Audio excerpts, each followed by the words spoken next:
Welcome to MS900 Presents No Strings Attached. I'm Tristan, and this week we're going to do something slightly different to our usual podcast episodes. We're going to take you on a little tour of Bowling Vision's warehouse. We were talking with Alex Hamilton in August. This episode is going to be slightly different, something new. Let us know in the comments if you like it. Enjoy. It's all the new stuff in there. Right, stash of old stuff or new stuff. New stuff.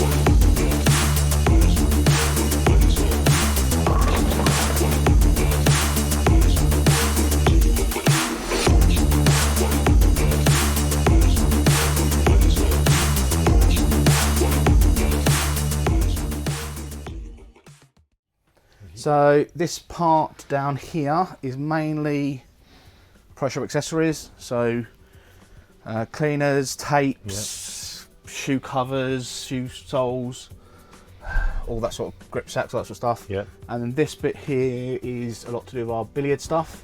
Oh yeah. So these are all the components. Most of it, all the billiard tape come in packs that have been built up. So these are a lot of the component parts, pockets, and other bits like that. Yeah.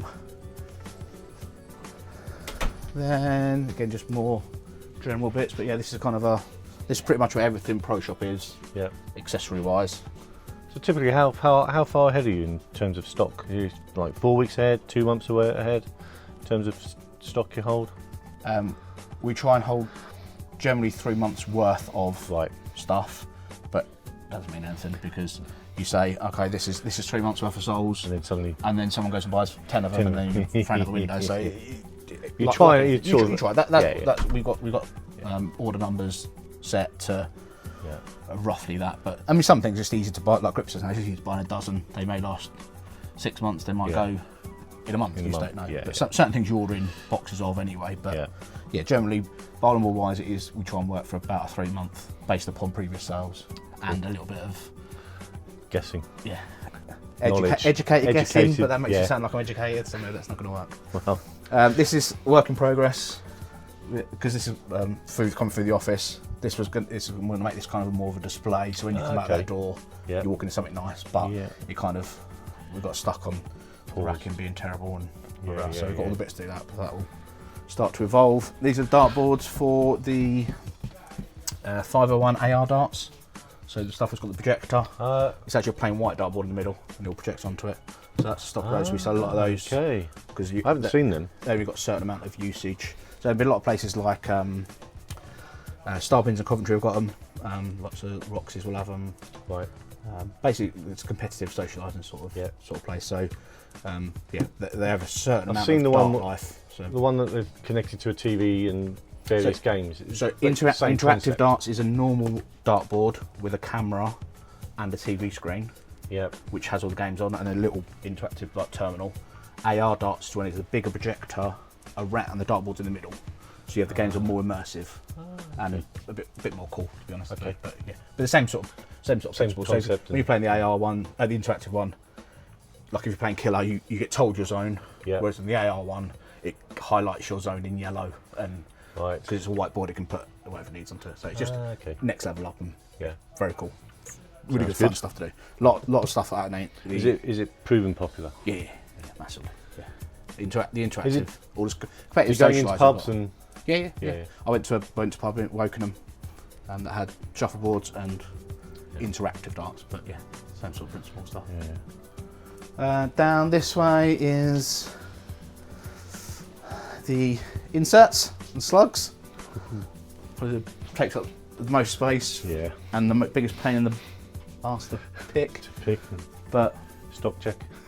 yeah, always forever taken from the wrong bin, or it's Yeah. such a nightmare. Yeah. Really, you should really spread them around all over the place, but it's not practical to do that. Got another little. What you should be doing here. I'll go in there. That's More secret stuff. you can see there. So then into the main part of the warehouse that we have stuff ever at the minute. So some orders ready to go out. So these are 2 pool tables. Right. So that's all the Nice. components for that. You see we've got some ramps ready to go out. Yeah. There's another pallet down there that goes with that. They've got the slates on because all of our pool tables are 3 section slates. So Oh, proper, yeah. proper hardcore American billiard tables. Yep. So just careful around, don't Sure. walk into hurt yourselves. This is the bowling ball Use the good pro stuff. shoppy section, really. Yep. So this is where we've got all of the stuff that I mainly flog off to the pro shops. And then you've got a lot above that, you've got overflow stock. Right. So we've got some house balls that we supply for Lane 7. And then the bigger boxes are the bigger components for the billiard table, pool tables, or shuffleboard tables. Cool. Then some overflow stock at the top there. Again, just basically anything that goes up and out the way. Yeah. You don't need to pick it You regularly. Pick it regularly, yeah. But then down these aisles we've got, look at that bit up, it's all there. Can you not see that one? That's the next lot of, I think that's October releases, I think. Uh, But yeah, so this end I can't see. you actually, it's really No, quite hard to huge. see actually. Yeah. So this end tends to be more the items we keep in stock all the time and Yeah. regularly go, so more like the polys, entry level reactives, Yeah. raws, kind of we try to pick like picking stations, and then these will be more the things, the balls that kind of come in, will have their time and then go out, Right.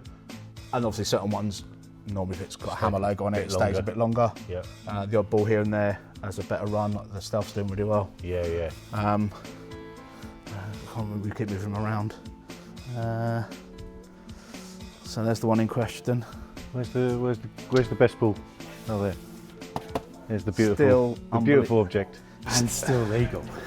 Hashtag still legal. But I don't understand how that is still our most popular ball. Like you'll get a new ball come in, like a new Widow or something, like when the Widow Mania came in. We got loads of those and make sure we covered that. So that would sell more in that period. Yep. But over the last 6 months or 2 years, it's for been 4 out years. for however many years it's been out for now, it's still killing it. 6, 7 years. They brought the black out and you think, oh, it'll die down now and we will sell a little bit less. All of a sudden they're all gone and I'm ordering them again. They're just, almost every order I'm at another 4 So or 8 the 15 blacks are additional rather than in place of, you feel? Yeah, I'm saying, yeah. People are just, there was a spell, I think when Lowen Chatters put in the 78 rule for every other tournament. Yeah. That then spiked a few blacks. Yep. And then you say, okay, we'll better get more blacks and maybe we need less purples now. And then all of a sudden the purples go and you go, oh, we've got none left again. Yeah. So it is unreal. And What's the general trend over the last, say, couple of years? Is it steady? Yeah. Is it even going up? I'd have to double check, but it's certainly not going down. Definitely not going down. No. I mean, I'm sure it's fluctuating a little bit. Yeah. But I just generally the you trend. think that there can't be many people in the country who haven't got one. No. So who are we still selling them Why to? are we- well, And also because they don't really wear out. If anything, the argument is they're getting better with time. Why are people getting new ones, or why? And then you see people with 2 or 3 or 4. so my thoughts on that is, and I've done a little bit of sort of ad hoc testing, unscientific, with some scanners on the surface, and the change of surface texture on the older the older the ball gets, maybe, I don't know, maybe at least a year sort of thing, it will change very, very quickly. So if testing I've done on a few was, you put like 360 or 500 and it'll very, very quickly get a 1,000 or 1,500 in single figure shots. Whereas a ball that's maybe less than 3 months old probably takes 2 to 3 times as many shots to smooth out a little bit. Go back to that mid. So despite the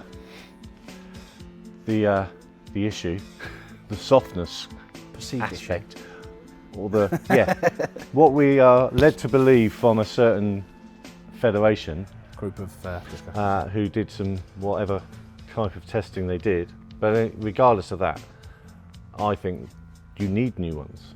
The new one does make a difference. And clearly that must be the case. It does. It really does. I think with reactive ball, soaks the oil in after a while. It's not the same as it was, so you want to replace that. Normally you replace it with a newer version of. Yeah. So if you got that top end big ball, you replace it with a newer top end ball, unless you really love that. But you just think it would be in theory less because it doesn't absorb oil. Yep. But that's not the case at all, No, because we keep selling them.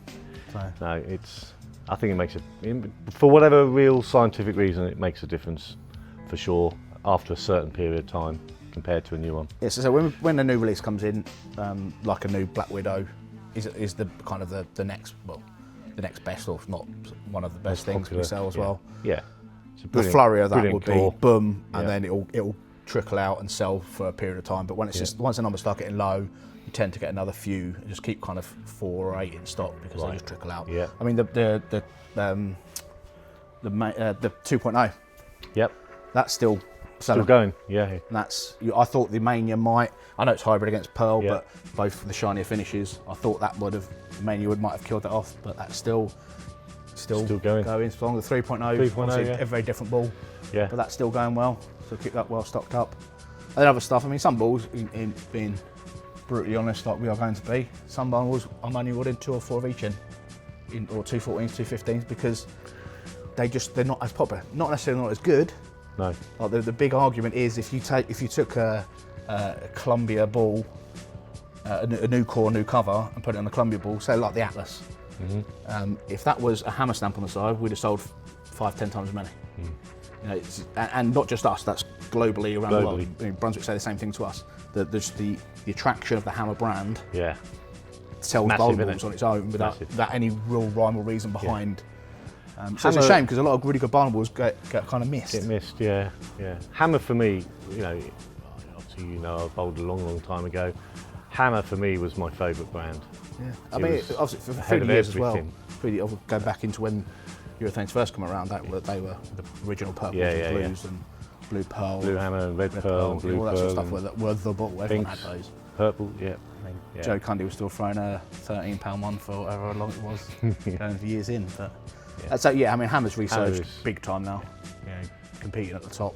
Is Hammer the biggest selling brand in your? I only know half the picture, so I only know our 7 brands. But from Yeah. us, 100%. And, yeah. 100%, yeah. Not That- hands down. Within your zone, but is that also globally? Yeah, Hammer is number Hammer's one. number for- one. From what Brunswick, I'm sure there'll be pockets of countries where, I think still in Asia, there's still some of the distributors are still split. Like Right. the old company when it was EBI and Yeah. Brunswick, I think their distributors Focusing on still stuck with their their brands, EBI so brand, they yeah. would still be selling Ebonite Yeah. balls. Yeah. But yeah, no, the trend is 100%. And then you get some great balls that fall in that do catch fire, like the Stealths. Have been really good from Track, Yeah. but you still I think sell. Track is one of the underrated brands. That's the thing. Like they're all. If it's not Hammer, it's all underrated. Yeah, well, Because yeah, they're, true. They're not. They're all essentially. They have different philosophies and different angles, and they're all made in the same place with the same Yeah. material or similar materials, Similar, and slightly different additives and whatever else across the brands, but essentially the same thing. Yeah. Coming But- from the same building. Yeah. But the design crews are similar. Cross over that, so you think it makes no real sense, but it is what it is. People love to feel attached to something, don't they? I'm sure on the other side of the thing with Storm and Rotogrip and 900 Global, Storm balls will Similar. sell loads more than Rotogrip and 900 Global. Yeah. Again, made in the same place by the same Yeah. people, Yeah. but just the name. Just the name. I mean, a lot of people don't even realise that the brands are the same. Yeah, yeah. A lot of people don't realise. I mean, we've got some Pro Shop customers that insist the white dot goes straighter than the target zone. Really? Okay, if that's their experience, but it's made in exactly the same place, exactly the same finish, exactly the same With the ball, same- just a different stamp on the side. But yeah. So it's one of those things. But yeah, so this is my bit. This is my bit that I try This is and your- I kind of me and Josh your will come domain. out here at least once a month, if not twice a month, and rearrange a load of stuff. And I'm forever going along and pulling the ball forward and make it look tidy and Yeah. whatever else. But we're trying to organise it because we're keeping less of each ball, but there's so many more balls now. Yeah. Even from when I've been in nearly 2 years now, and even in that time, just see the difference in when I started. The volume of animals I had for each ball was, yeah. Now it's kind of you got to have a little bit less of each, but all of them, Yeah, yeah. because you just don't know which one's going to be. Who wants what Yeah, this like week? the new one's coming out, the Columbia Pulse. You think, oh, it's got a bit of nostalgia to it. Yeah. And we have pre-sold a few of those, so I actually think that one's going to be pretty good. The Jade Piranha, I thought, that's going to be amazing. The history in that and the nostalgia in that, and we've sold some, but not a lot. not as many as I thought we might do. Yeah, yeah. So then, way through, I'm all right. I'll cruise through. So down this side is kind of going more into the centres. Centre stuff, yeah. So house balls, so balls. our brand of house balls, Dynamic is our own brand.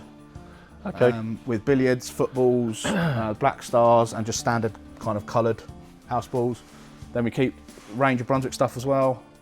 So the normal Brunswick house balls behind you, as well as some billiard stuff.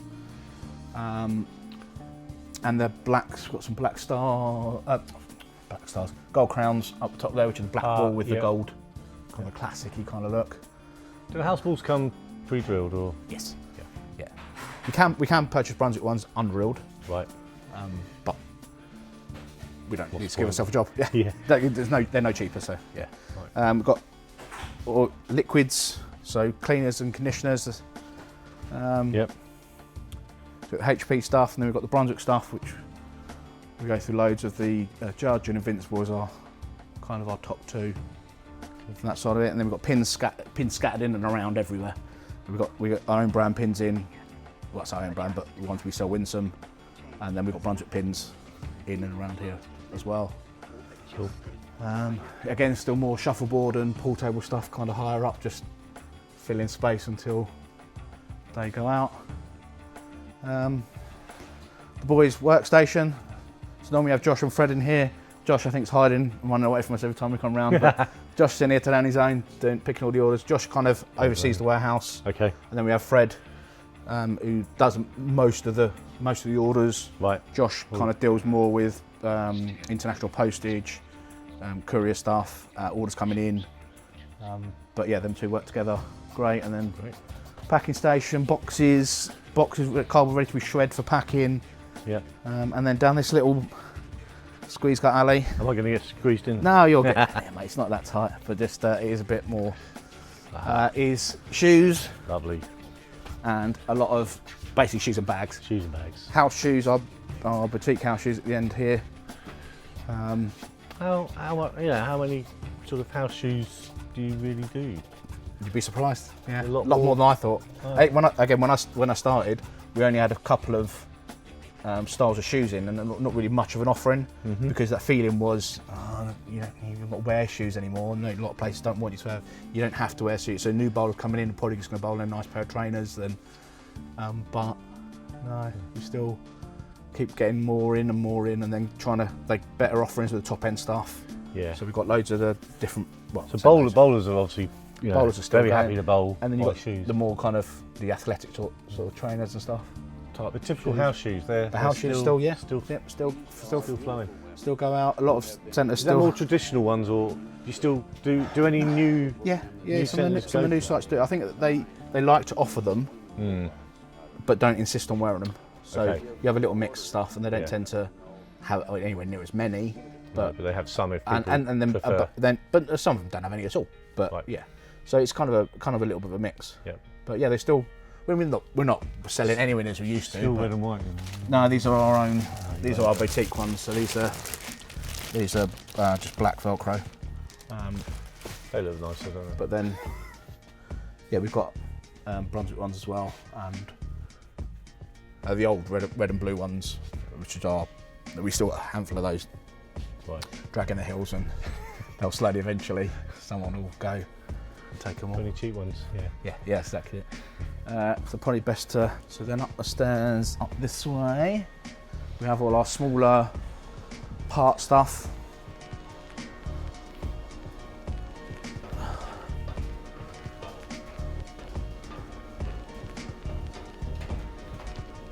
So all the little bits and bobs that you need to keep either a traditional freefall machine going, but also now we're moving into a lot more into string parts. Yep. So we have our own brand of Dynamic brand, which make replica parts of Okay. AMF machines. Ah. So some are upgraded parts that are made better to last longer. So they might have a bearing in rather than not, or Yep. they might be a high wear part that we just make cheaper because you're going to go for it, don't you? Okay. So a little bit of both. That was obviously Tailed right off.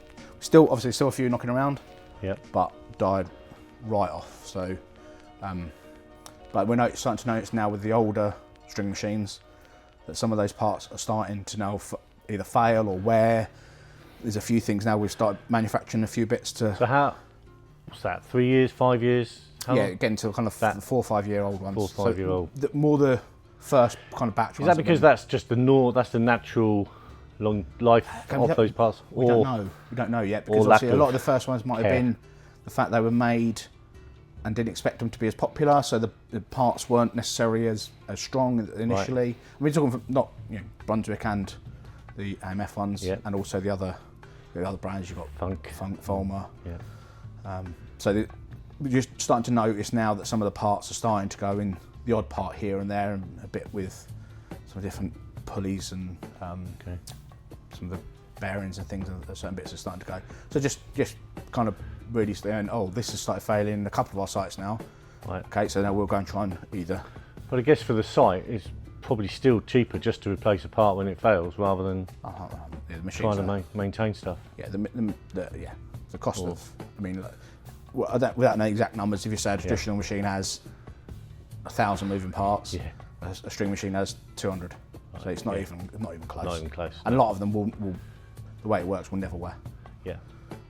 Never. I mean, a bit of string needs to be replaced, because after a bit of time it's probably going to stretch out a little bit. But if you're adjusting them again, I suppose with a freefall machine, you've got pins flying around and falling into parts, and a lot more things. And just a lot more in general moving parts. I mean, that's the big thing about the string machines. They're just far safer. Yeah. It's far less. Well, I don't know. There's less or any chance of serious injury in a string machine, whereas it's pretty easy if you don't have if you're not really aware. You don't know what's going on. Yeah, for sure. Yeah. I mean but with that whole change comes the other whole different thing now. There isn't as many experienced people knocking around. So regardless of if the whole company's moved over to string, you still got them old school, quality technicians that just move into a new thing and go, right, okay, this is this now. I know how to do this, I can do this, I can work my way around this, I can find my cheat to do this, keep it going until we get the part. A lot of places now are just young people don't know what to do, that are just going in and untangling strings or doing the cleaning maintenance stuff. They're not technicians, they're not engineers, they're not. So it's just a different world. And we're seeing that. We're going into some places now and doing some real world lane care and explaining why you put oil on the lane. Even that you need to clean your house balls.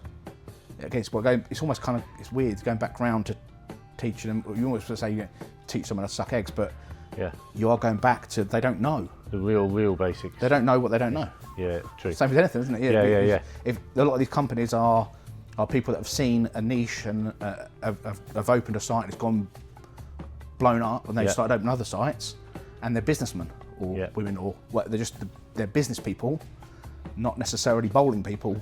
And they might have a few lanes in with their darts and their axe throwing and their batting cages and all the other pool tables and crazy golf and all that sort of stuff. Bowling is a part of it, a big part of it, an expensive part of it, but they just got maintenance guys. They just don't know it. So if they never oil a lane, if they're a leisure-only business, does it ever really matter?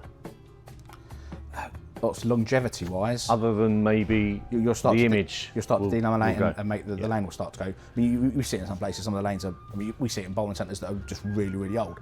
Just start to get black shine and is going and the oil is there, but essentially we all know, originally there to protect the lane. Protect the lane, and then it obviously got morphed into patterns and shapes and whatever else. But I mean, £2,000 per square inch. Even just squirting some oil onto the lane with a hand. That's what we teach them how to hand dress as well. Even without necessarily having a lane machine, some sites aren't. Even the cheaper lane machines, like our LT4s, you're still looking at a chunk of money. For something that they're going to use. So if they're building like a 12 lane-ish centre, they're probably going to have an LT4 in their package. Or equivalent of, but there's no point in. Not you. So you've been here a couple of years. From a pro shop sales position, do you think it's static in England, the UK? So for us, again, we're only half the picture because we don't know what the Boltec side of things are. But for us, we have increased year on year up until last year. So I'm not going to say it's because of me, but you got to think that when there'll be some influence. I mean, Shelley and Graham done an amazing job for. I mean, Graham set the place up. Yeah. And Shelley done a fantastic job on that. But I come with a different set of more up-to-date skills, I suppose, or knowledge. Whereas I Different set of contacts, perhaps, or different and experience. you're looking at a Barnwell coming out. I have a good stab in the dark as to whether I think it's going to be popular or not. Yeah, Or may just go and you ask a couple of pro shops, you ring Steve Kay, or Yeah. you have a word with Andy Penny, Yeah. or you what's reckon? Rob Bruce saying. Yeah. Do you think this one's going to be a good one or not? Do you think that? Yeah. And pre-orders tend to give you a little bit of a guide, but we're ordering Barnwells before that we're even allowed to tell them about a pre-order, so we're months ahead. Right. So it is a lot of game and that. So I've changed the way things are done stock-wise and that. Like I said, when we were downstairs, less of each ball, but more because that's not anything to do with me. There just is more balls, Yep. and if they don't go quick, You don't want to get stuck with a load of. well, stuff goes so quickly that you Yeah. do get stuck. Even with a good ball, you get stuck with Right. at the end. But when you do some sort of sale on it, then the good balls can fly straight out the Yeah, door. yeah. It's the stuff that haven't been popular. And you've got 2 or 3 of those knocking around. They can be knocking around for a while. Right. But So other little things and stuff. So is it a healthy position? Do you think that, we see league bowling and tournament bowling as, I don't know, there's maybe different opinions. I think that league bowling seems to be pretty static over the last 2 or 3 years. Tournaments seem to be a little bit more popular maybe than they were a couple of years ago. a good one this weekend just gone. There's a Yeah. new English Yeah. amateur one. Yep. Young lads won £2,500. Yeah. I used to coach him. Yeah, so that long was enough of quite, ship, didn't he? quite Yeah. pleasing. But Yeah. and I don't believe he played for about a year. Yeah. So Good fair go. play. But is that showing in ball sales? Do you feel like there's a healthier business for pro shops, that we are selling more balls because people are playing more, or is it I think the there's people that are doing it more great balls that people are attracted to? I think for in my 2-year tender, I think I've got lucky with a few good Barnwells coming in. Right. So the new blue when that came in, Yeah. was just as I was starting, and that was a marketing just Yeah. genius stroke. Genius. Yeah. And that was just crazy trying to keep up with the orders and that. That's settled right off now. Do you sell any anymore?